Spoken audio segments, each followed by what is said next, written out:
Okay, so let us resume our discussion on the agreement protocols. In the last class, we had looked at the Lamport, Szostak and Pease algorithm for agreement, and we had seen that we were proving that that algorithm is correct and achieves agreement in a system where less than 1/3 of the generals are disloyal. Okay. So, let us quickly go over to the part that we were looking at.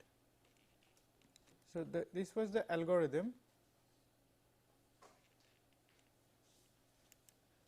In the algorithm, let us recall that what we had seen was that the general starts the algorithm with a broadcast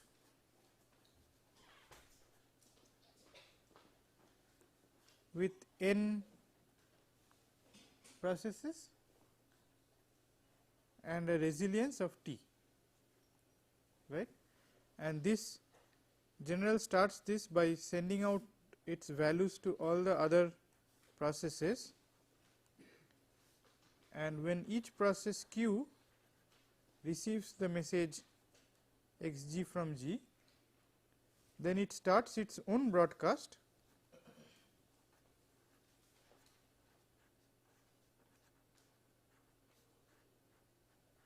with n minus 1 processes and a resilience of t minus 1, right. So, this is broadcast started by q. Similarly, p starts a broadcast based on the value that it receives from g, it starts a broadcast.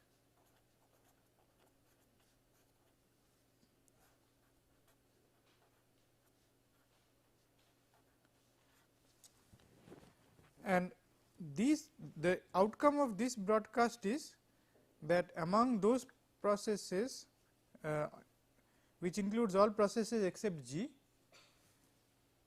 at the after t steps, they all decide, the loyal generals all decide on the same value that q had broadcast. Okay. If q is loyal, then the value broadcast by q is what they agree to. If q is disloyal, then they still agree on some value, but that may not be the value broadcast by q. Now, every process maintains an array to store the outcome of broadcast q, broadcast p and so on. So, in the pth position of this array, we store the value broadcast that is decided by broadcast p. Okay. Every loyal general will store the same value there, and similarly for broadcast q, in the qth position, whatever is the value that is decided by them, let us say y, is what is stored in all these arrays. And then all the generals at the end of this protocol, they take the majority value of this array, of their respective arrays, and then that becomes the value decided by that particular general. Okay. So, this was the algorithm, and it is recursively defined. Now, to start the proof, we had seen this result, that if the general is correct, if there are f faulty processes and if n greater than 2f plus t, then all correct processes decide on the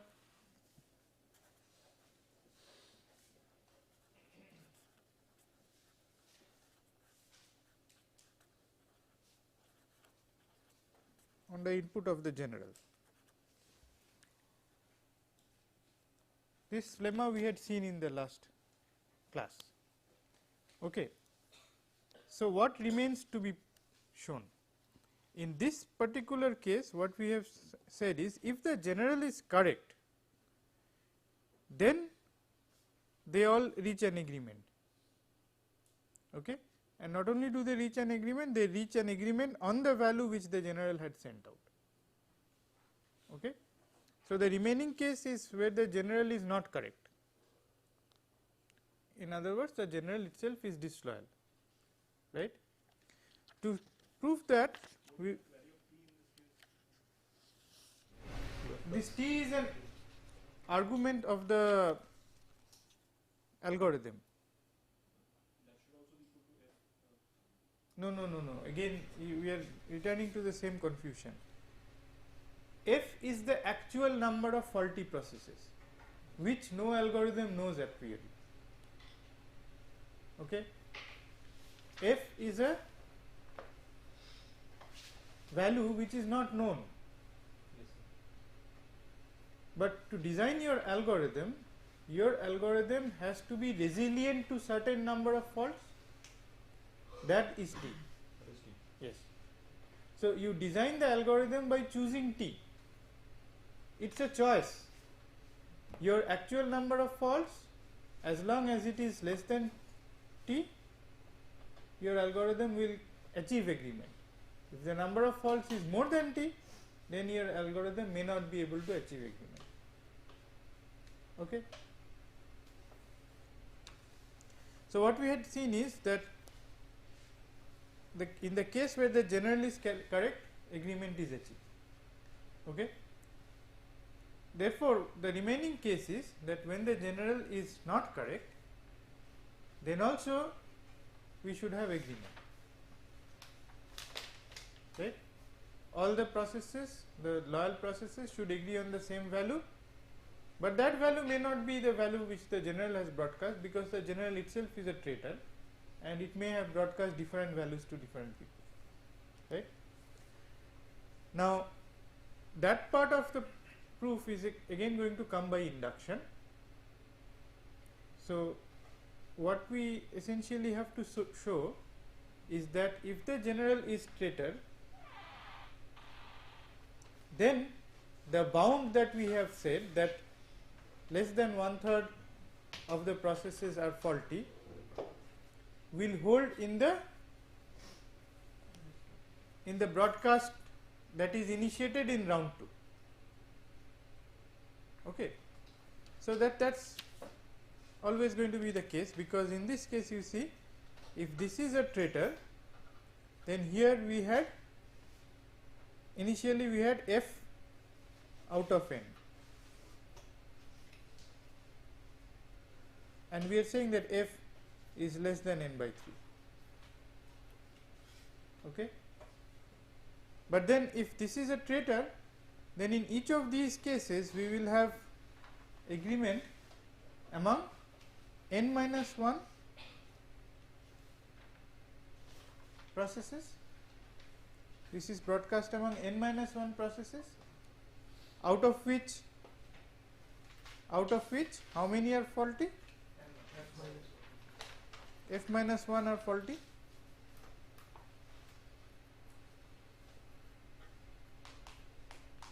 Now, if f minus 1 are faulty in each of these cases, so then if f is less than n by 3, then f minus 1 will also be less than n minus 1 by 3. Right? So, for each of these broadcasts, the same bound holds. So, if by the induction hypothesis we say that the result holds for these broadcasts, then we have to show that, then what does this mean? That each of these broadcasts result in every process, loyal process, agreeing on a common value of the value broadcast by Q. Right? Now, this value must match with this value. Similarly, this value must match with this value, though x and y may be different. Right? So, what do we have all at the end of the round t plus 1? All of these entries for the loyal processes will be the same. Right? So, for the loyal processes, this array will be identical in each loyal process. So, in that case, the majority that they compute will also be the same. because they are all agreeing on the same value. So, then also we have a agreement. Okay.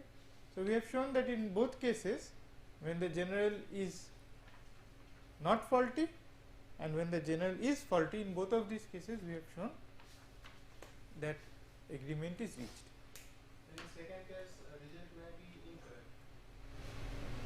No, by definition, if the general is disloyal, then the requirement is that all loyal lieutenants must agree on the same value. But that value may not be the value which the general had sent, because the general may have sent different values to different people. So, all that we have to show is this process P, Q, R which are loyal, the final majority value that they compute will be identical. Now, we have shown that that will be identical even if the general is faulty, because if the general is faulty, then all the broadcasts started in round 1 will be within the bounds of resilience, that is f minus 1 will be less than n minus 1 by 3. So, each of those broadcasts will, by induction hypothesis, will reach agreement, but if each of them reach agreement, then every process will have the same array, and so if they compute the majority of that array, then all of them will have the same value. So, in this case we are taking the general can send only 0 and 1 or any value? It's without loss of generality, you can assume that they are trying to agree on 0 and 1. Because if you have different values, then they may have equal. Yeah, you just assume it's much easier to assume that it is 0 and 1, because any agreement can be split up into agreement of 0 and 1. How? You just create the Boolean encoding of that, binary encoding of that, and then agree on each bit. Is that clear? Now, what is the number of messages that are being used in this algorithm? Small or large? Huge, right? So, this algorithm uses an exponential number of messages, and so therefore, there is always a requirement to have algorithm which can solve this problem with a fewer number of messages. Now, if you go back to one of the slides that I had presented previously,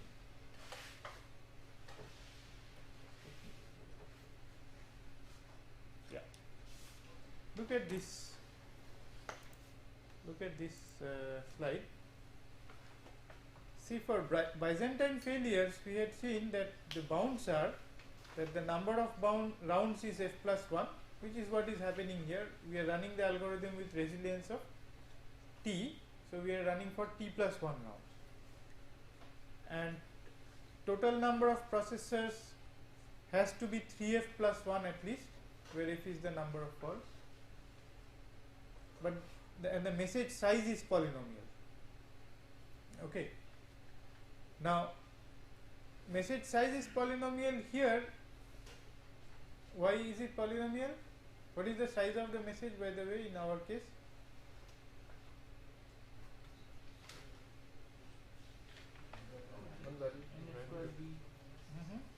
No, the size of the message, individual message size. It has some more information. Can you imagine what more information it has to have? Sender's ID. Anything else? Value of send. That is the value, the bit that it is sending. And Also have who are the parents of round number. right. It needs to remember, you see, that which are, see, in each of these broadcasts, it is happening within a subset, right? N minus 1. So, which one is left out? Again, then when this one in the next round, it is going to start some broadcast with n minus 2, t minus 2. So, n minus 2 means that all but 2 will participate. Which 2 are left out? That needs to be known. Okay. So, to distinguish between this broadcast and this broadcast, we have to keep that information, right? But that's also polynomial, because in the worst case it will have the IDs of the n or n minus 1 processes, right? But the number of messages in this algorithm is exponential. So, there are variants of this algorithm or new algorithms for this problem where the number of messages is polynomial. Okay. We could see some of those algorithms, but because lack of time, what we will do is we will look at a very nice algorithm which uses a slightly different bound of resilience. That is, it cannot tolerate as many faults as Lamport's algorithm can, but the number of messages is significantly reduced. Okay, so let's look at that algorithm.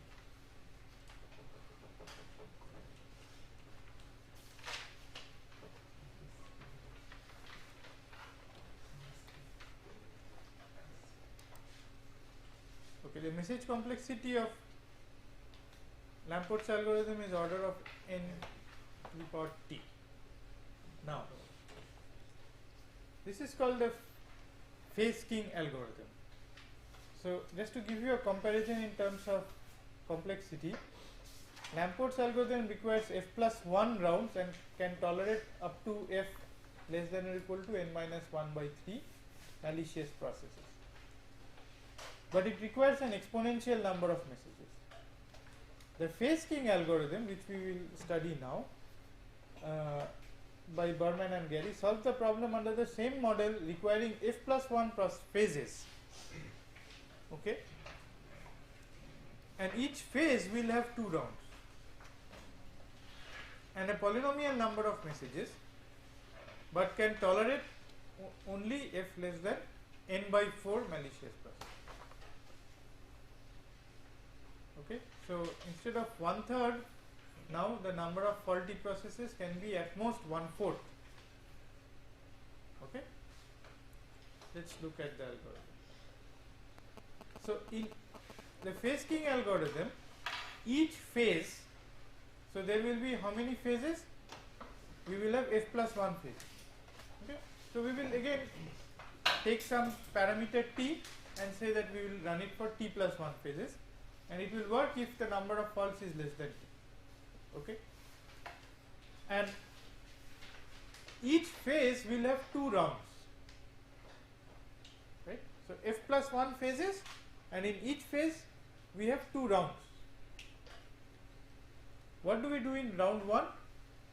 Each process broadcasts its estimate of the consensus to all other processes and awaits the values broadcast by others. Okay. This is what happens in round 1. Then it counts the number of 1 votes and the number of 0 votes. Okay. If either number is greater than n by 2, then it sets its majority variable to that consensus value and sets mult to the number of votes received for the majority value. Now, how is it possible that neither of the numbers is greater than n by 2? Because you see, malicious behavior can be of 3 types. You send 0, you send 1, or you don't send anything at all, right? So, if some of the processes do not send anything at all, then the number of 1 votes can also be less than n by 2, the number of 0 votes can also be less than n by 2, right? But Byzantine faults only talk of sending something, like that would become a crash fault. No. In one particular round, it does not say anything at all. Even in Lamport's algorithm, you can have that. Then in one round, it does not say anything at all. Right. Crash means once it goes down, you know that it is not going to do anything else.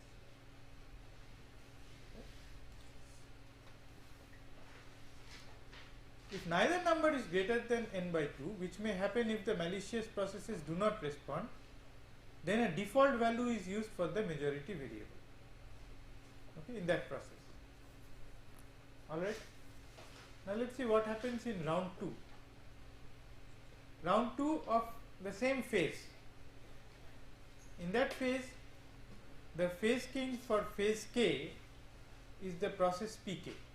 So you see, we are going to have f plus 1 rounds, f plus 1 phases. Okay. In each phase there is a phase king. Okay. So let us call the phase king at a phase k as the process pk. Now what the phase king does is, it broadcasts its majority value, which serves the role of a tiebreaker for those processes that have a mult value of less than n by 2 plus f. Okay, now this n by 2 plus f is a very significant figure. N by 2 plus f is at least half of the processes plus f, right? So again, let's see, we will go by some t, okay, in the algorithm, and we will know that number of faults is upper bounded by this. Only then the algorithm will succeed, otherwise the algorithm will fail. Okay, so that parameter value is f. Now you see, if you get n by 2 plus f votes for a given number, then that number is guaranteed to be the majority, because these f1s can be malicious, they can go this way, that way, right? But if you have n by 2 plus f, then you still have majority.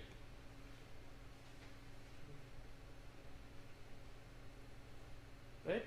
Because out of n by 2 plus f, at least n by 2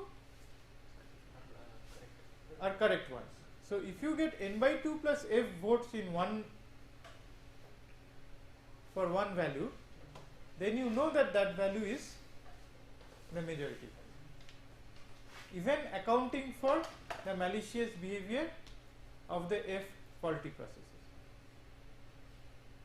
Now is that part clear? This is the key thing of the algorithm, that if you have n by 2 plus f votes for 1 or for 0, then you know that majority of the processes, of the loyal processes, are in with you in the same value, right? Now when a process receives the tiebreaker from the phase king, then it does the following. If mult is greater than n by 2 plus f, what is mult? Number of votes that it has got for the majority value. If it is greater than n by 2 plus f, then it updates its estimate of the decision variable v to its majority value, because then it knows that at least n by 2 of them are supporting the majority value. So it only takes the majority value, it ignores the tiebreaker value from the king.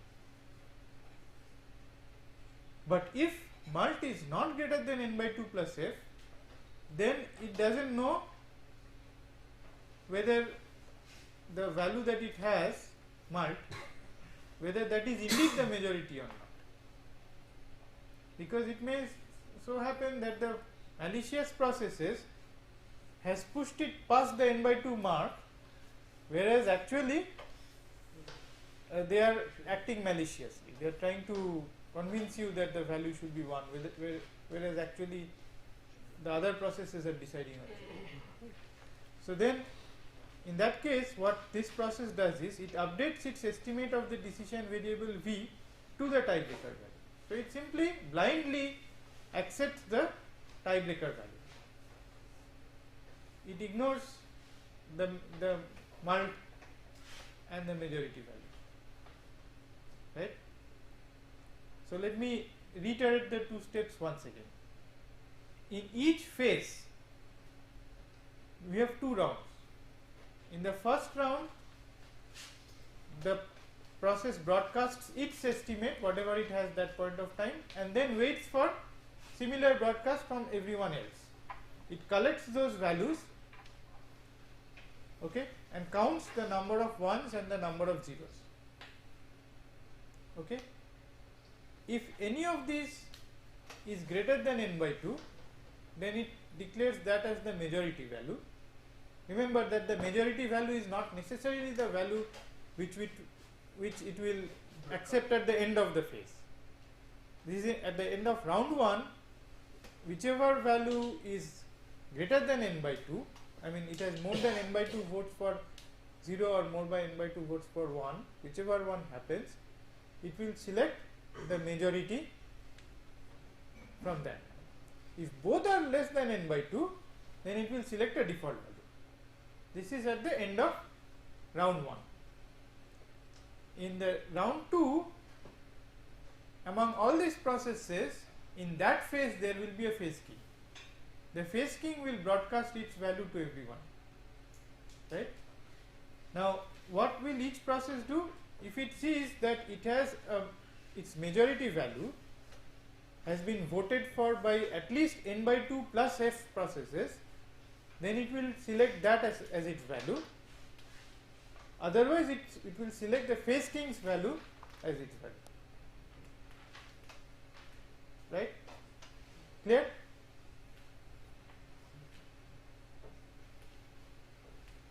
How do we know that the phase king is sending a correct value? We don't know. So we will prove that in spite of that we will achieve it. It's a very simple algorithm. It's very simple. We just have to remember the steps and then we will prove it very cleanly. Okay. So this is the code of the algorithm. See, for phase equal to 1 to f plus 1, okay, this is what we are going to do. This is the first round. Broadcast V to all processes, await value Vj from each process Pj. Majority is the value among the Vj that occurs greater than n by 2 times, right? Default value if no majority, and mult is the number of times that majority occurs. Okay? This is end of round 1.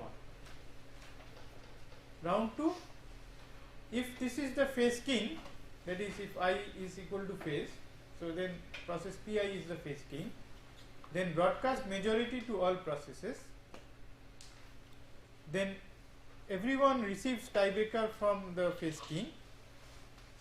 Okay, everyone receives the tiebreaker from phase king and assumes that to be the default value if nothing is received, and then it checks if mult is greater than n by 2 plus f, then it ignores the phase king's value and just sets V to majority. Otherwise it simply accepts the tiebreaker's value, the value that it is receiving from the phase king. If this is the f plus 1th phase, then this V is the decision value which it outputs. Right? Now, proof.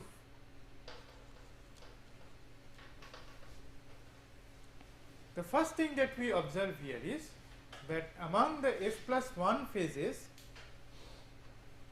there are f plus 1 phases, but how many faulty processes are there?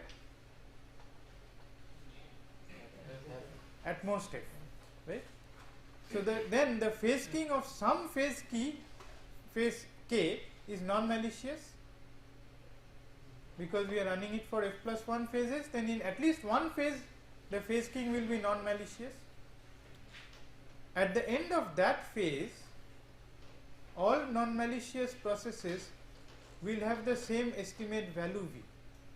This is what we claim, that at the end of the phase in which a loyal phase king is there, all non-malicious processes will have the same estimate value V.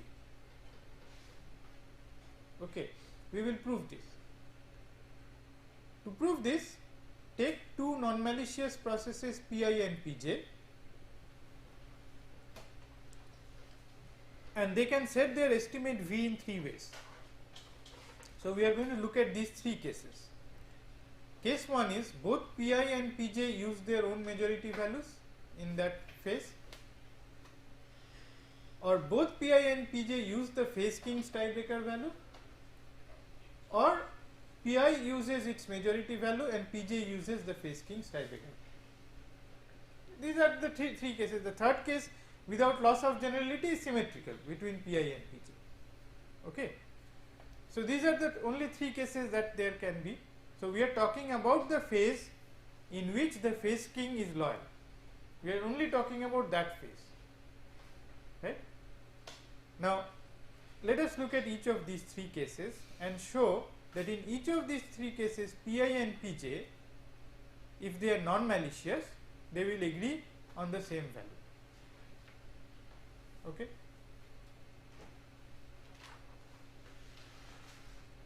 If both Pi and Pj use their own majority values, what does that mean? This implies that Pi's mult is greater than n by 2 plus f, right? And of those voters, at least n by 2 are non-malicious, but then those n by 2 non-malicious ones will have sent their values to everyone. So all the other non-malicious processes like Pj will also get the n by 2 votes of the same type, right? So if Pj also uses its majority value, it can only be the same value, because it is getting n by 2 votes of that type only. It can't decide the opposite value, right? If it has a majority, it has to be the same value. Why? Because we know that at least n by 2 people have voted in the same value as Pi. Anvesh, is that clear? Because if it is exactly half, then the other n by 2 may be the other value, and those f processes may send that other value to Pj. So if you have, you will only agree if you have greater than n by 2 as this thing. Remember that if both are less than or equal to n by 2, you accept the default value, right? Now given that you are agreeing on it, you suppose Pi has chosen 1, okay. Now Pi has chosen 1 means that it has got n by 2 plus f at least 1 votes. That means Pj has got at least n by 2 1 votes. Then it cannot have got greater than n by 2 0 votes.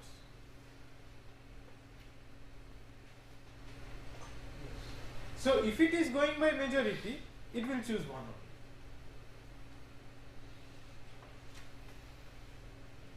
Right? So the case that we are looking at here, just to observe that it is the case where Pi and Pj use their own majority values.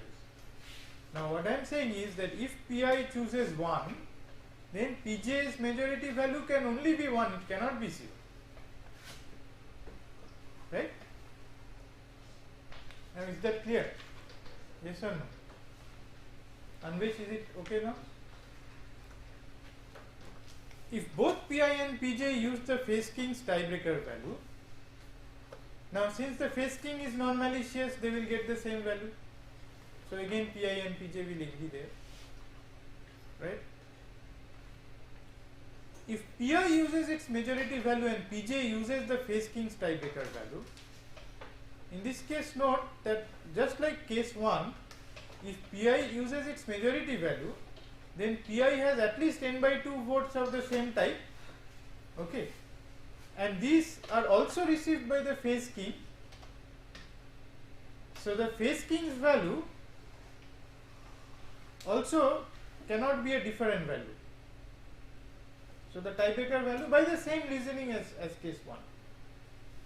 So Pj's phase king's value is also the same as this majority value. So again Pi and Pj will get the same value. So what we have established so far is that in the particular phase where the phase king is loyal, and we are guaranteed that at least one phase will be like that, we have shown that at the end of that phase all the loyal generals they will agree on the same value, right?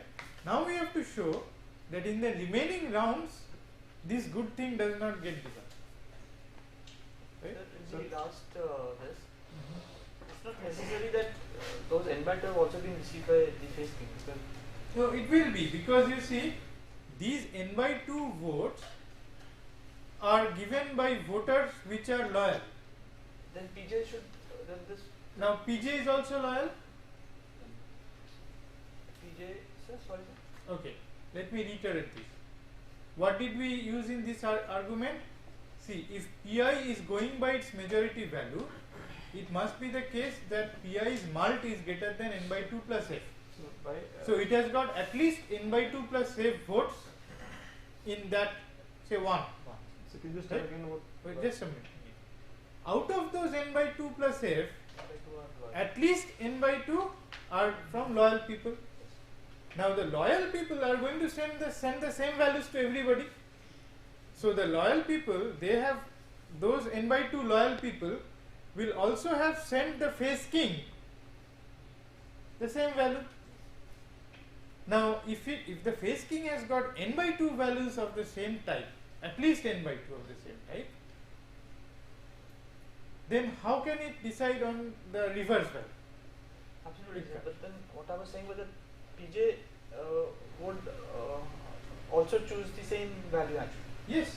So that's this what case it- would not come when PI has a majority value and the phase king has a majority value and there's another process which is picking up a tiebreaker. With that No. PJ See, pick up a the tiebreaker phase value. king, the phase king also receives this n by 2 value, right? Now, see, PJ has not got n by 2 plus f votes. PJ is undecided. PJ has not been able to get n by 2 plus f votes in one. But if there were n by 2 loyal processors, then Yes. PJ should have also got n by 2 processors. Like, Here, so then it should have also picked up here the is same taking- majority value. here No, is it has got n by 2 votes. Right? It's guaranteed to get n by 2 votes, but not n by 2 plus f votes. Remember that only if you get n by 2 votes, you are not sure whether those n by 2 votes are all from loyal people. So you cannot go by majority. So according to this algorithm, processes which get less than n by 2 plus f votes will go by the tiebreaker. no, sir, but here PJ is not going because that here is a malicious program. That's why it's just selecting randomly. It would have also got n by 2 plus f votes, but it is PJ. yes because it's selecting the phase king tiebreaker value because it's a malicious program. No. It's part of the algorithm. The algorithm says that if you get n by 2 plus f votes for one value, then you take that only. Right? If you get less than n by 2 plus f, then you use the phase king's value. But here our assumption is that the PA and PJ are also malicious processes. No, They're not.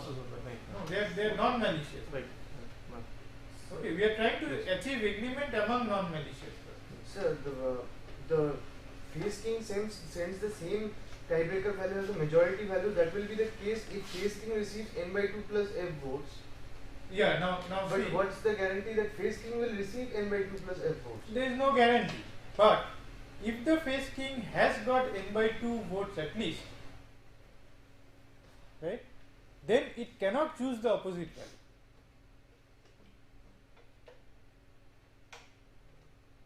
See, please understand this. If a process gets at least n by 2 votes of the same type, then the other value can never be the majority. So if it is sending some value, it has to be that. That's what we are saying here. So the value that the phase king sends has to be the same one. I am not saying that the phase king has gone by majority or anything. I am only saying that if the phase king is sending something, it has to be that.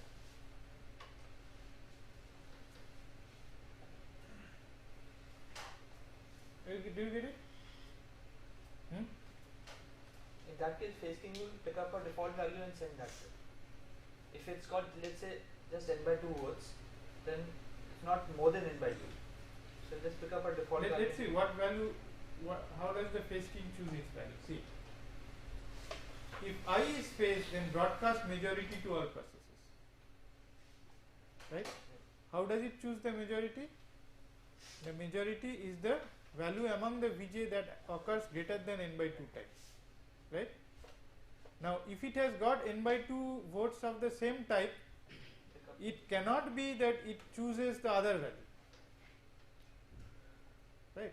Because it has to be greater than n by 2 times. Alright. And then otherwise it will choose default. So then it broadcasts that majority to all processes. Okay? So let us just complete the proof by looking at the last case, because we just have about time for that, and that is that once the consensus is reached, that consensus will stay through the remaining rounds. So to see that, look at this thing, all non-malicious processes have the same consensus value x at the start of phase k plus 1 and will continue to have the same estimate at the end of phase k plus 1. Now this is evident because we have n greater than equal to greater than 4f. Remember that this algorithm works for n greater than 4f. And each non-malicious processes receives at least n minus f, which is greater than n by 2 plus f, votes for x from all other non-malicious processes in the first round of phase k plus 1. See, in phase k is the phase in which we had a loyal phase k. At the end of that phase, all the loyal generals agreed on the value. How many of these loyal generals are there?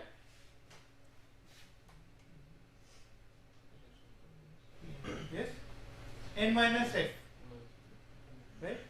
And n minus f of them, they will all in the phase k plus 1, they will all broadcast the same value, right? And this n minus f is greater than n by 2 plus f because n is greater than 4f. Okay.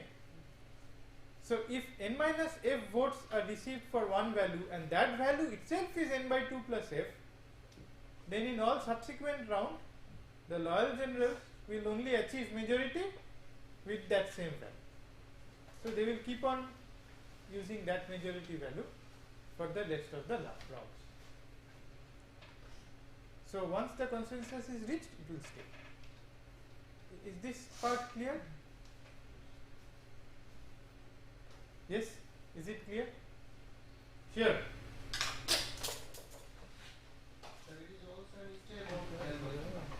Which one? n minus f is greater than n by 2 plus f. No. See, the algorithm assumes that n is greater than 4f. If n is not greater than 4f, then the algorithm will fail. Alright? Now, if n is greater than 4f, then n minus f will be greater than n by 2 plus f. Right? This is algebra. Now, when you have this thing, what does it mean? That after the consensus is reached in phase k, every loyal general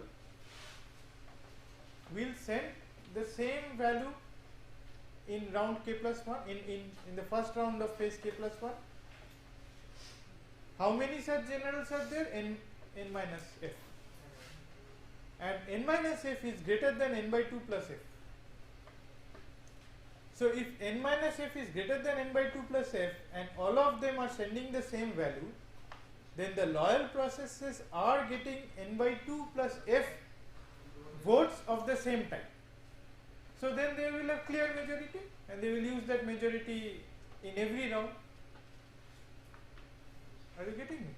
So in every round they will all keep on getting the same majority.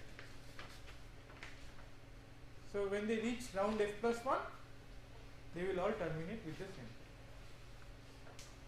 So everything happens in the phase in which the phase king is royal. At the end of that phase we are guaranteed to have consensus, and then that consensus gets carried on for the rest of the round. Right? So this is a neat algorithm with a polynomial number of messages, and yes, The phase kings are chosen arbitrarily. phase kings are chosen. And the tiebreaker? What do you mean by the tiebreaker? So tiebreaker is the default value, but Now, tiebreaker is the value which the phase king sends out. It's the phase king's majority value after round 1. See, broadcast majority to all classes. what if no majority is reached in the first place? Like all nodes receive less than in n by round 1, see, the majority is clearly defined.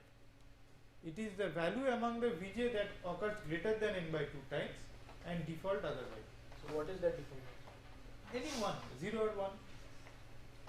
But whatever it chooses, that's going to be there. Okay? Okay, thank you.